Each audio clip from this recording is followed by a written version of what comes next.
शिवानी सुबह सोकर उठी तो देखा उसके बगल में से राहुल उठकर जा चुका था। शिवानी उठकर नहा धोकर तैयार हुई और फिर रसोई में पहुंची तो उसकी जेठानी मेनका आश्चर्यचकित होकर बोली, शिवानी कल शादी की पहली रात थी तुम्हारी, इतना जल्दी क्यों उठ गई? वैसे भी शादी की भागदौड़ में इतने दिनों से नींद खराब हो रही होगी, आज तो नींद अच्छे से पूरी कर लेती। और हंसते हुए से कोहनी से इशारा करने लगी। शिवानी भी मुस्कुराकर बोली, भाभी राहुल कहाँ है, कहीं नजर नहीं आ रहे? मेनका बोली, वह भी तुम्हारा पति ही है, देवर जी तो शादी के दूसरे दिन ही ऑफिस चले गए। शादी के दूसरे दिन भी भला कोई ऑफिस जाता है क्या? मेरी शादी के बाद तुम्हारे जेठ जी तो 1 महीने तक मेरे साथ हनीमून मनाने में ही लगे थे। दोनों जेठानी देवरानी हंस पड़ी। उतने में सास लीला जी रसोई में आ गई और बोली, मैंने उसे रोकने की कोशिश की थी मगर कह रहा था कि एक नया प्रोजेक्ट है, उस पर काम करना ज़रूरी है। वैसे भी इतने दिनों से ऑफिस से छुट्टी ले रखी है तो अब रोज़ तो जाना ही पड़ेगा, बोल रहा था। शिवानी मन ही मन उदास हो गई और सोचने लगी, कल रात भी थकान के कारण राहुल मुझसे ज़्यादा बात किए बिना ही सो गए और आज सुबह उठते ही ऑफिस भी चले गए। अब आज शाम को ही मिलना होगा सोचकर वो शाम होने का बेसब्री से इंतज़ार करने लगी। शाम को राहुल ने जैसे ही डोरबेल बजाई, शिवानी ने तीव्रता से दरवाज़ा खोला और राहुल को देखने लगी, मगर ये क्या, राहुल उसके सामने देखे बगैर ही घर के अंदर घुस गया। शिवानी उसके लिए रसोई से पानी लेकर आई, तब भी राहुल ने उसकी तरफ नहीं देखा। शिवानी को राहुल के इस रूखे व्यवहार का कारण समझ में नहीं आया। रात को जब खाना बनाकर राहुल कमरे में आया तो शिवानी उसके पास आकर बैठ गई, मगर राहुल बोला, शिवानी मैं बहुत थक गया हूँ इसलिए जोरों से नींद आ रही है, तुम भी सो जाओ, कल सुबह मुझे जल्दी ऑफिस जाना है। दूसरे दिन सुबह शिवानी राहुल के लिए कमरे में चाय लेकर आई और खुद भी उसके साथ अपनी चाय पीने लगी, मगर राहुल झटपट चाय पीकर नहाने चल दिया। बाहर आकर देखा तो उसके जेठ जेठानी चाय पीते पीते खूब हंसी ठिठोली कर रहे थे। वो सोचने लगी कि क्या राहुल ने भी अपने भाई भाभी से नहीं सीखा कि पत्नी के साथ कैसा व्यवहार करना चाहिए, और फिर वो उदास हो गई। ऐसे ही समय बीतता जा रहा था मगर राहुल के व्यवहार में कोई सुधार नहीं था। हाँ, कभी कभार अब रात को राहुल शिवानी पर अपना पति होने का हक जता लिया करता था, मगर राहुल शिवानी से ना प्यार से बात करता ना उसे पत्नी वाला कोई सम्मान देता। आज रात शिवानी ने सोच लिया था कि वो राहुल से इस बारे में बात करके ही रहेगी। रात को शिवानी राहुल के पास आकर बैठी और राहुल के हाथों में हाथ लेकर बोली, मुझसे कोई गलती है क्या जो आप हमेशा मुझसे दूर भागते हो? राहुल अपने हाथों को झटक कर बोला, मैं कभी तुम जैसी काली कलूटी लड़की से शादी नहीं करना चाहता था। ये तो माँ की जिद थी जो मैं कुछ कर ना पाया और मुझे तुमसे शादी करनी पड़ी। ये सब सुनकर शिवानी के पैरों तले जमीन खिसक गई, क्योंकि वो जानती थी कि उसका रंग सांवला और दबा हुआ है। इस कारण पहले भी 2-3 लड़के उससे शादी के लिए रिजेक्ट कर चुके थे, मगर जब राहुल को मैं पसंद नहीं थी तो उसने मुझसे शादी क्यों की? उसकी माँ के कहने पर अगर अब शादी कर ही ली है तो शादी निभा क्यों नहीं रहे? राहुल तो सो गया मगर शिवानी को रात भर नींद नहीं आई। राहुल की माँ लीला जी अक्सर गांव में ही रहा करती थीं। वहाँ वो अपनी खेती बाड़ी संभाला करती थीं और उनके दोनों बेटे रजत और राहुल यहाँ शहर में रहते थे। रजत और मेनका की शादी को 4 साल हो चुके थे। अब उन्हें अपने बेटे राहुल की शादी की चिंता सताती थी। राहुल जिस ऑफिस में काम करता था वहाँ साथ ही काम करने वाली एक लड़की मोना उसके पीछे पड़ी थी, जिसे राहुल बिल्कुल पसंद नहीं करता था, क्योंकि मोना के 2-3 बॉयफ्रेंड पहले से थे।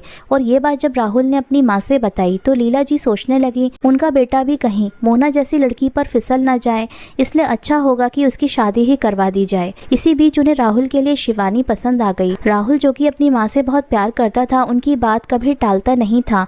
उसने शिवानी से शादी कर ली। शिवानी राहुल के मुंह से अपने लिए तिरस्कार भरे शब्द सुनकर पूरी रात नहीं सोई और जब दूसरे दिन नहा धोकर रसोई में गई तो लीला जी अपने गाँव वापस लौटने की तैयारी कर रही थी। लीला जी बोली, राहुल बहुत सीधा है बेटा, अब से तुझे ही उसे संभालना है।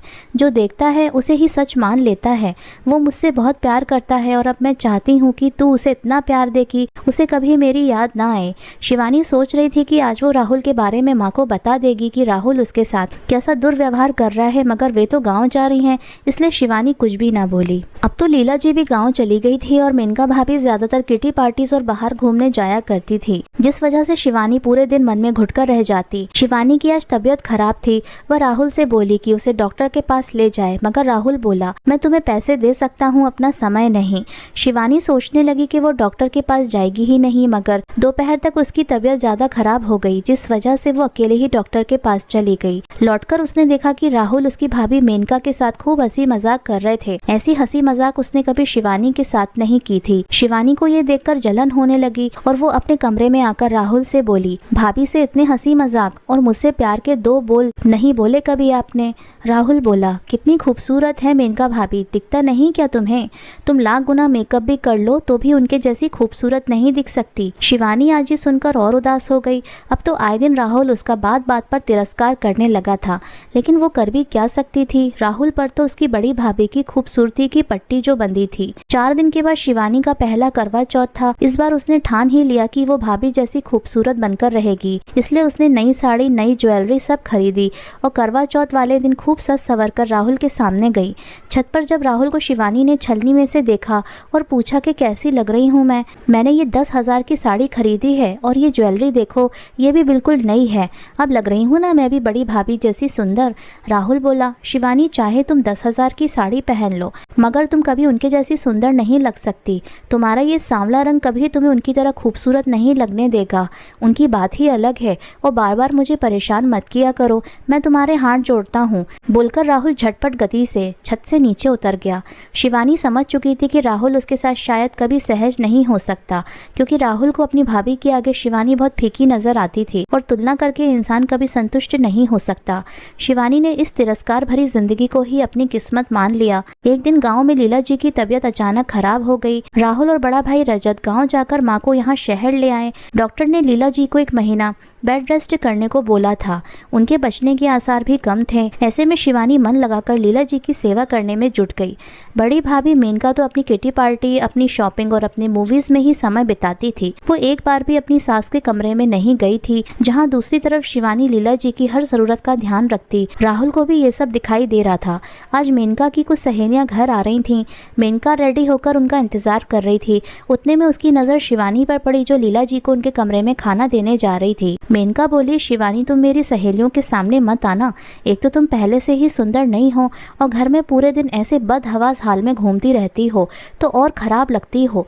राहुल वहीं सोफे पर बैठा हुआ था। वो सोफे से उठकर तुरंत बोला, भाभी आपकी हिम्मत कैसे हुई मेरी पत्नी से इस तरह से बात करने की? आप तो माँ के कमरे में भी नहीं जाती हो। माँ कैसी है इसकी सारी परवाह छोड़कर आपको बस अपने सारे शौक पूरे करने हैं। मेरी पत्नी अगर माँ की इतनी शिद्दत से सेवा न करती तो शायद आज माँ जिंदा ना होती। मेनका गुस्से में बोली, देवर जी उस दिन तो आप मेरी सुंदरता का बखान कर रहे थे। उस दिन छत पर मैंने आप दोनों की बातों को सुन लिया था। आज क्या हो गया आपको? आपकी इस बदसूरत बीवी पर आपको अचानक प्यार कैसे आ गया? राहुल बोला, भाभी हाँ मैं करता था आपकी सुंदरता की तारीफ, मगर इस 1 महीने में मुझे पता चल गया कि सुंदरता से कुछ नहीं होता। इंसान का दिल सरल और संस्कार बड़े होने चाहिए, जो शिवानी में है। अगर सुंदर इंसान का दिल सुंदर ना हो तो ऐसी सुंदरता भाड़ में जाए। आज राहुल ने मेनका के गुरूर को तमाचा मार दिया था और जिस शिवानी का वो अब तक तिरस्कार करते आया था, उसे सही मायने में आज इज्जत मिल गई थी। लीला जी भी शिवानी की सेवा पाकर अब पूरी तरह से स्वस्थ थीं।